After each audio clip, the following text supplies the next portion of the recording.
They dragged him through the black muck of the cypress knees like a beast slated for the slaughterhouse, his shoulder a map of crimson streaks and his garments reduced to tattered rags that clung to his frame like a second bruised skin. The 7 men surrounding him were intoxicated not by whiskey, but by the pheromones of dominance, their laughter echoing off the ancient trees as they spat insults that had been designed over centuries to dehumanize. They called him boy, they called him chattel, and they mocked the very idea of his autonomy, never suspecting that the stumble in his step was a rhythmic measurement of distance, and the glazed look in his eyes was the focused calibration of a predator drawing its prey into a kill zone. Every labored breath Zola took was a deliberate signal. Every drop of blood left on a jagged route was a breadcrumb in a trail he had spent months perfecting in his mind. He wasn't their captive, he was their navigator, and he was steering them toward a reckoning that none of them possessed the imagination to fear. To these men he was a 17-year-old runaway whose luck had finally expired, but in reality Zola was a grandmaster of a chessboard that stretched for hundreds of miles, and he had just sacrificed his first pawn to ensure the checkmate of an entire dynasty. The fatal error of the slave hunters lay in their absolute certainty that intelligence was a trait reserved for the man holding the whip, a misconception that was about to cost them the very lives they so arrogantly brandished. The year was 1851, a time when the American Deep South was a landscape defined by the paradox of staggering beauty and institutionalized horror, with the state of Georgia serving as the crown jewel of the Cotton Empire. Here, in the heart of Ashford County, the earth was a dark, fertile promise that yielded white gold with a veracity that fueled the global economy and transformed men like Colonel Nathaniel Ashford III into modern-day feudal lords. The county was a sprawling domain of nearly 400 square miles, a grid of systematic exploitation carved out of territory that had once been the ancestral home of the Creek Nation. To the east, the Altamaha River wound its serpentine way toward the Atlantic, its murky waters teeming with steamboats that carried the wealth of the interior, thousands of cotton bales, to the bustling ports of Darien. To the west, the flat lowlands began their slow, undulating climb toward the red clay hills of the Piedmont, where the air grew thinner and the soil turned the color of dried blood. It was a region of strict hierarchies and razor-sharp borders, where a man's worth was measured in the acreage he owned and the number of human souls he claimed as property, creating a society that was as rigid as the Greek revival columns that adorned the plantation mansions. Yet, to the south, the meticulously ordered world of the planters came to an abrupt and terrifying halt, giving way to a primordial wilderness that defied the maps of white men and mocked the authority of their laws. This southern boundary was marked by the Okefenokee, a massive, impenetrable expanse of nearly 700 square miles that the indigenous Seminole and Creek peoples had called the land of the trembling earth. It was a world of black water channels and floating islands where the ground itself seemed to pulse and shift beneath a traveler's feet, a place where the boundaries between solid earth and liquid rot were perpetually blurred. Spanish moss draped from the branches of ancient gnarled cypress trees like the skeletal beards of long-dead watchers, while alligators, the prehistoric sentinels of the swamp, glided silently through water the color of steeped tea. To the white inhabitants of Ashford County, the Okefenokee was a void on the map, a hellscape of fever and predators that they refused to enter except in the direst of circumstances. However, within that trackless maze of ferns and peat, a different kind of civilization had taken root, the Maroon colonies. For over 4 decades, these hidden settlements had grown in the shadows of the cypress forests, populated by those who had dared to trade the certainty of the lash for the dangerous gamble of the wild.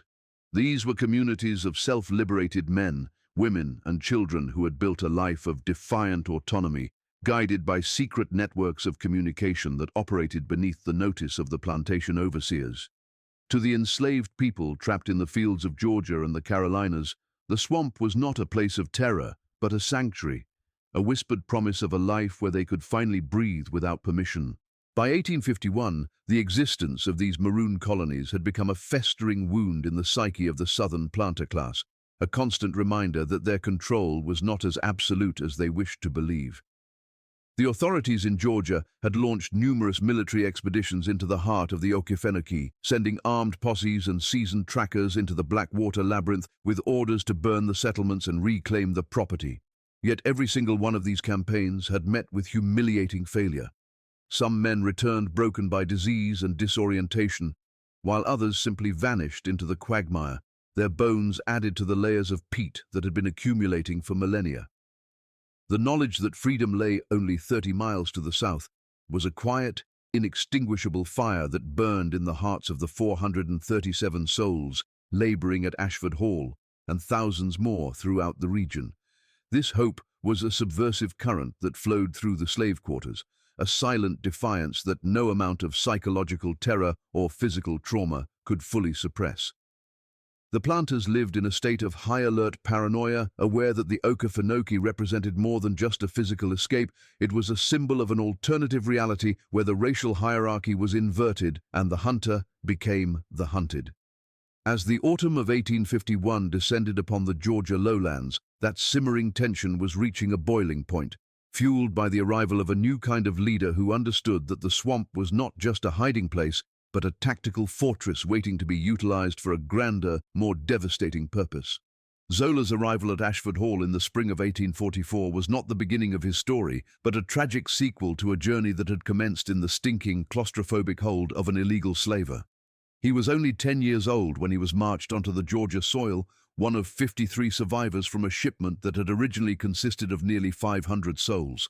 They had been ferried across the Atlantic on a converted racing yacht named the Wanderer, a vessel designed for speed to outrun the naval patrols that had officially banned the international trade decades earlier.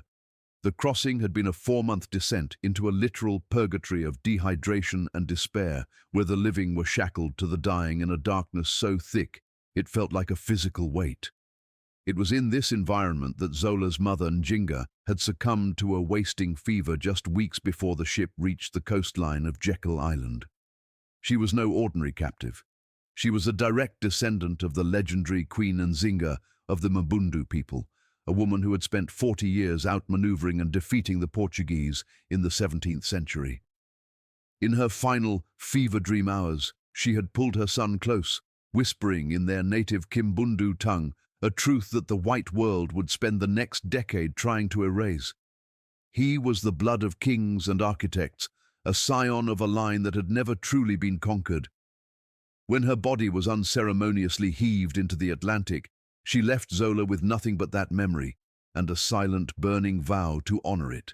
The boy who emerged from that trauma was a marvel of resilience, though to the overseers at Ashford Hall, he appeared as nothing more than a quiet, unremarkable field hand. He was taken in by a woman named Adawara, who had lost her own child during the Middle Passage and saw in Zola a reason to continue existing in a world that sought to break her. In the flickering shadows of the slave quarters at night, she continued the education that Njinga had started, teaching him the oral histories of the Mbundu and the tactical secrets of African warfare. She spoke to him of the great kingdom of Angola, of how his ancestors used the landscape itself as a weapon, and of the vital importance of the mental mask. Zola learned early that his greatest defense was to become invisible through obedience, to speak only when addressed, to move with a sluggish, dull-eyed compliance that confirmed every racist prejudice the white men held.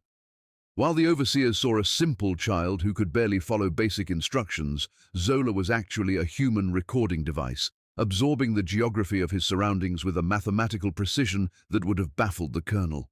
By the age of 12, he had already begun to construct a mental map of Ashford Hall that included every footpath, every weapon locker, and the exact timing of the night patrols. He wasn't just working the fields, he was surveying a battlefield that only he knew was being prepared. As Zola transitioned from childhood into his teenage years, his mental map expanded far beyond the 6,000 acres of the Ashford estate, eventually encompassing nearly 40 neighboring plantations. He utilized every opportunity to gather intelligence, engaging with the hired-out laborers who traveled between properties and the drivers who transported cotton to the river docks. He became a master of asymmetric information gathering, listening to the careless conversations of white masters who spoke as if their servants were furniture, unable to comprehend the complexity of the minds serving them their tea. Zola learned the temperaments of the various county overseers, identifying which were prone to drunkenness and which were obsessively rigid in their routines. He tracked the location of every militia outpost and noted the specific days when the county's white population would be most distracted by social gatherings or religious holidays. His mind became a living database of strategic vulnerabilities, a collection of data points that remained hidden behind his practiced facade of the slow boy. He knew exactly how many rifles were stored in the Ashford armory and which slaves held the keys to the tool sheds where the axes and machetes were kept. To the world, he was a 17-year-old laborer whose value was tied to the weight of a cotton sack, but in reality, he was an architect of insurrection, waiting for the precise moment when the internal and external forces of resistance would align. The bridge between Zola's internal plans and the external world of the Maroon colonies was provided by an elderly preacher named Solomon, a man who had survived 30 years at Ashford Hall by hiding his revolutionary heart beneath the cloak of the gospel. Colonel Ashford permitted Solomon to lead Sunday services, believing that religion acted as a sedative that made the enslaved population more docile and resigned to their fate. He failed to realize that the hymns Solomon taught were actually melodic maps, and that the sermons contained coded instructions regarding safe houses and escape routes. Solomon was a recruiter who moved with the caution of a man who had seen 100 failed rebellions. But when he observed Zola, he recognized a level of discipline and intellect that he had never encountered before. He spent months testing the boy with subtle queries and minor tasks, ensuring that Zola's commitment was as ironclad as his silence. When the old man finally revealed the existence of the secret communication network, a web of signals that stretched from the plantations deep into the Okefenokee, Zola realized he was no longer alone. He wasn't just a runaway in waiting. He was being groomed as the central coordinator for an uprising that would dwarf anything the South had ever seen. Solomon saw in Zola the general the movement had been missing, a leader who didn't just want to run, but who wanted to dismantle the very mechanics of the plantation system. In the fall of 1850, Zola finally made the perilous journey to the edge of the swamp for a secret meeting with Moses, the legendary leader of the largest Maroon settlement, Freedom Town.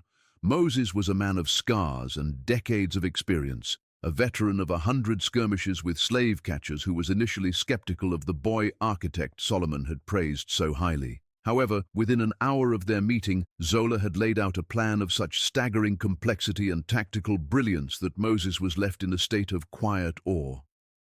The boy didn't speak of vague hopes or spiritual liberation. He spoke of logistics, response times, and geographic bottlenecks.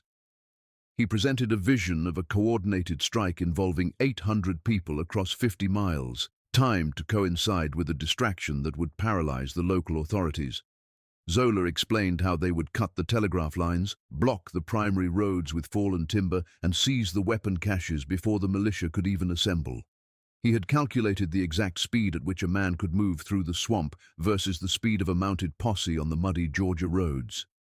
Moses looked at this 17-year-old and realized that the mask Zola wore was so effective that even the most seasoned hunters had been fooled. The boy was the living embodiment of the Mbundu kings, a strategist who had turned his very bondage into a reconnaissance mission. They set the date for Christmas Day, 1851, a choice dictated not by religious sentiment, but by the cold reality that it was the one day of the year when the white masters were most vulnerable to a strike from the shadows. The delicate machinery of Zola's conspiracy suffered its first mechanical failure in October of 1851, when a house servant named Ezekiel from a neighboring estate allowed his fear to override his allegiance. Ezekiel was not a man of malice, but he was a man of fading spirit who had overheard too many whispers of the boy at Ashford and the fire in December. When his master began a predatory interrogation regarding the unusual stillness in the quarters, Ezekiel's resolve crumbled like dry parchment, providing the authorities with just enough fragmented information to realize that a storm was gathering at Ashford Hall.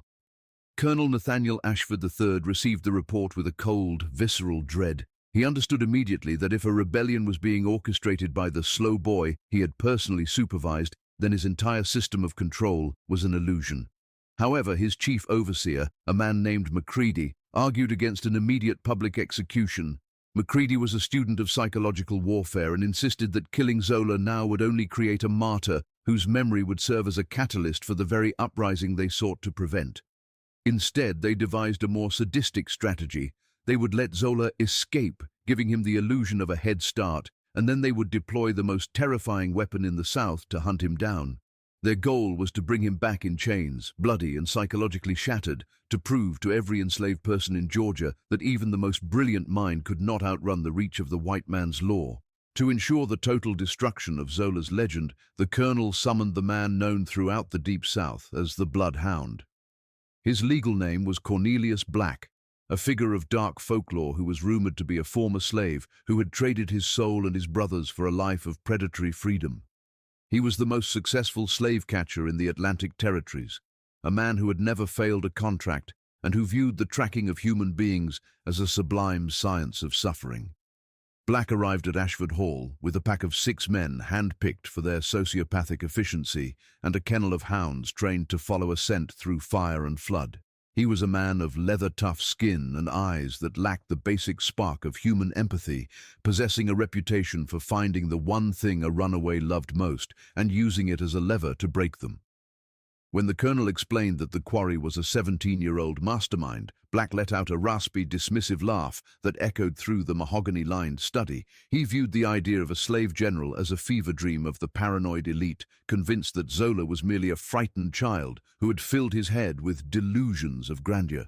To Black, this wasn't a military campaign, it was a routine harvest, and he promised the colonel that he would have the little prince begging for the lash within a week's time. Zola, however, had anticipated the betrayal with the same chilling foresight he applied to his mental maps. He had known for years that the weakest link in any revolution was the human heart, and he had prepared a contingency plan for the moment his mask was finally stripped away. On the night of October 15th, he slipped into the shadows of the cypress forest, leaving behind a trail that was a masterpiece of deceptive woodcraft. He moved with a deliberate clumsiness, breaking branches at eye level and leaving deep, muddy footprints in the soft loam of the riverbanks, signs that would convince a tracker like Black that his prey was panicked and amateurish. In reality, Zola was moving with the calibrated precision of a ghost, utilizing hidden caches of supplies he had buried months prior and leaving messages for the Maroon scouts at predetermined dead drops. He was not running blindly toward the south. He was leading the Bloodhounds party along a very specific vector designed to maximize their exhaustion and minimize their tactical options. Every mile Zola traveled was a calculated lure, drawing the hunters deeper into a landscape where their horses would become liabilities and their superior firepower would be neutralized by the density of the vegetation. He was a lure in a trap of his own making, using his own body as the bait to bring the most dangerous men in Georgia into the killing ground he had selected years ago. The chase lasted for 5 grueling days, during which the Bloodhounds' arrogance slowly began to transform into a simmering, frustrated rage. Zola had led them through the most treacherous sections of the lowlands, forcing the hunters to wade through waist-deep marshes and navigate thickets of catclaw briars that shredded their expensive leather gear. Black noted with growing unease that while the boys' trail appeared careless, it consistently bypassed the easiest routes in favor of natural bottlenecks and topographical traps. On the 3rd day, the hounds began to bay with a frantic, confused energy, as Zola had utilized a mixture of wild onion and turpentine to scramble their sensory input at critical junctions. Despite these setbacks, Black pushed his men with a brutal, relentless pace, convinced that a 17-year-old's endurance could not possibly match the seasoned stamina of professional hunters. He mocked Zola's supposed royal blood to his men, joking that the Prince of Angola would soon be the Prince of the Whipping Post. And yet, a cold knot of suspicion was beginning to tighten in his gut. He had seen the way the boys' trail seemed to breathe, stretching out when the hunters grew tired and tightening up just enough to keep them within sight when they considered turning back. It was as if Zola was playing a song on the hunter's own exhaustion, and for the first time in his career, Cornelius Black felt the faint, icy prickle of being the one who was being tracked. On the morning of the 5th day, the Bloodhound finally captured his quarry at a small clearing on the edge of the deeper wilderness. They found Zola slumped against a lightning-scarred cypress tree, his shoulder wound weeping a dark fluid and his eyes wide with a perfectly rehearsed terror. The hunters descended on him like a pack of wolves, binding his wrists with ropes so tight they bit into the bone and punctuating their victory with boots and rifle butts. Zola stayed silent, collapsing into the mud whenever they pushed him and maintaining a mask of broken submission that confirmed every one of Black's prejudices. As they began the long march back toward Ashford Hall, the men grew boisterous and careless, their rifles slung loosely over their shoulders as they entertained themselves by describing the creative tortures that awaited their prisoner. They called him a stupid animal and a cotton-headed fool, never noticing that the broken boy was counting their heartbeats and measuring the distance between their footsteps. They didn't see the way Zola's eyes flickered toward the ridgelines every few hundred yards, or the way he used his bound hands to subtly adjust the position of stones along the path, signals for the Maroon archers who had been shadowing the party since the second day. The bloodhound believed he was bringing a trophy home to the colonel, but in truth, he was walking his men into the jaws of a coordinated execution, and the silence of his prisoner was not a sign of defeat, but the quiet before a devastating storm. On the dawn of the 8th day, the air in the Georgia backwoods grew heavy with a premonition of violence, the humidity clinging to the men's skin like a damp shroud. Cornelius Black, driven by an instinct he couldn't quite name, had diverted the party toward a geographical bottleneck known as the Narrows. This was a treacherous stretch of terrain where the path was squeezed between a jagged limestone ridge and a sheer 40-foot ravine that dropped into a rocky moor below. The bloodhound believed that by taking the higher, narrower ground, he was stripping Zola of any chance to disappear into the soft marshland. He surveyed the ridge with the practiced eye of a veteran, looking for the telltale signs of a disturbed landscape, a snapped twig, a misplaced leaf, or the unnatural silence of birds. But he found only the indifferent beauty of the wilderness. He assumed that because he could see no enemy existed. This was his cardinal sin of perception. He was looking for an army that looked like his own, failing to realize that the Maroon fighters were not merely in the forest, they were the forest. Zola, walking with a feigned, fever-blind stumble, noted the exact moment the party entered the kill zone, his internal clock synchronized with the hidden archers above. He had spent years studying this specific corridor, knowing that once the hunters entered the Narrows, they were no longer men with agency, they were targets in a shooting gallery. The silence was shattered not by a scream or a shout, but by the hollow thwack of a seasoned bowstring. The lead dog, a vicious cur that had tracked 100 runaways, collapsed instantly with a black-fletched arrow buried in its throat. Before the echoes of the first strike could even register, a second and third arrow hissed through the canopy, finding the soft tissue of the rearguard hunters with terrifying surgical accuracy. This was not the chaotic spray of a desperate skirmish. It was a rhythmic execution. The hunters scrambled to unshoulder their rifles, but the terrain that Black had chosen for safety had become their tomb. They were trapped in a single-file line, unable to take cover behind the sheer walls of the ridge or the empty space of the ravine. Black spun around, his rifle raised, his eyes searching the dense brush of the ridge for a muzzle flash that never came. The Maroons did not use gunpowder. They used the silent, ancient technology of the Mbundu, striking from positions that remained invisible even as they took lives. Within 60 seconds, 4 of the 7 hunters were dead or dying in the Georgia clay, their blood mingling with the very mud they had used to humiliate their prisoner. Through the rising panic, the bloodhound saw Zola stand upright, the broken boy suddenly possessing the stature of a titan. The transformation was absolute and chilling. The ropes that had supposedly bound Zola's wrists lay in clean-cut strips on the ground, and in his hand was the serrated hunting knife he had lifted from his guard's belt with the grace of a professional cutpurse. Zola did not run for cover. He stood in the center of the path, a calm island in a sea of frantic violence. The arrows that rained down around him seemed to possess a sentient intelligence, curving away from his frame to strike the men who still struggled to find their footing. It was as if the very air was under his command. Black, wounded in the thigh and shoulder, lunged for his dropped rifle, but a final arrow slammed into his lower spine, severing the connection between his will and his legs. He collapsed into the dirt, paralyzed and gasping, as the last of his men were picked off with cold, mechanical efficiency. The birds, briefly silenced by the brief exchange, began their songs again, an incongruously cheerful soundtrack to the sudden stillness of the Narrows. Zola walked toward the fallen slave-catcher, his gait no longer a stumble, but the measured, rhythmic stride of a king walking through his own court.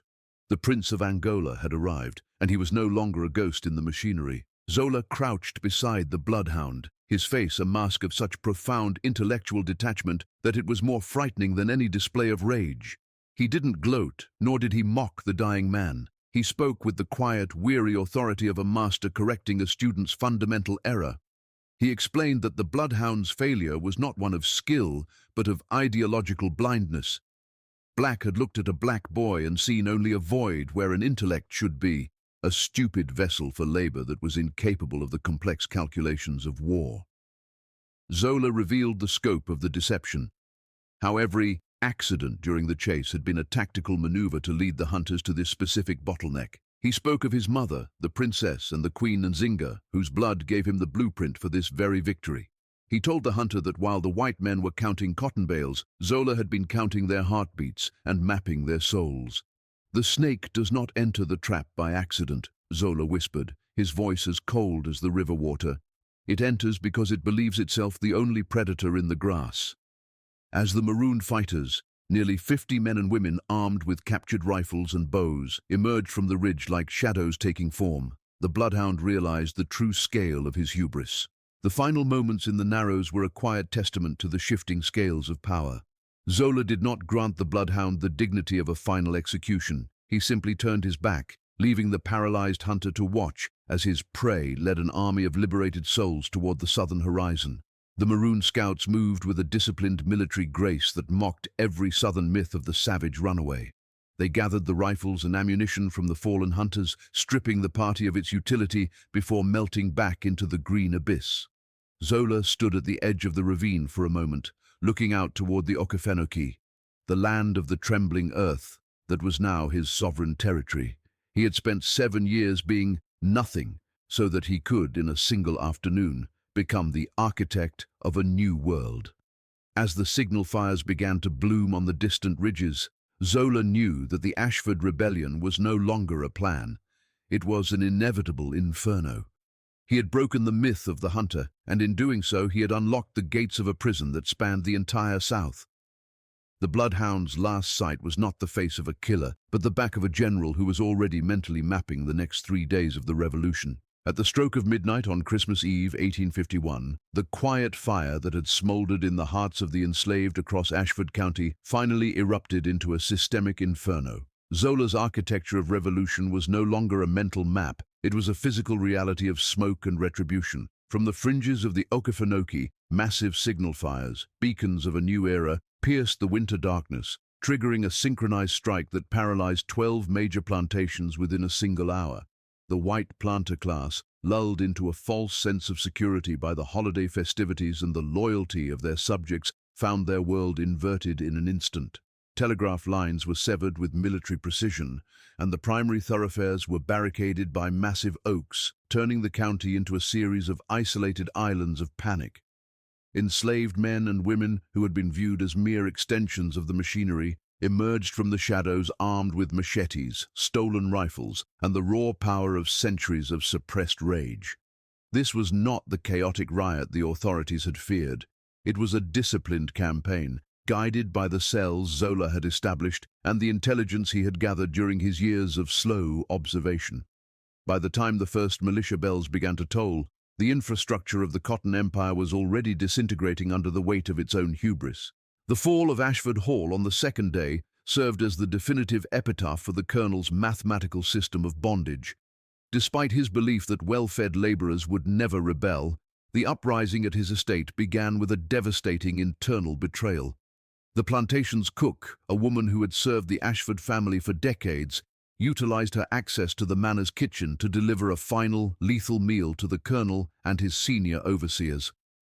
As the poison took hold, the massive blacksmith named Gabriel led a breach of the armory, distributing weapons to the 400 souls who had been waiting for Zola's command.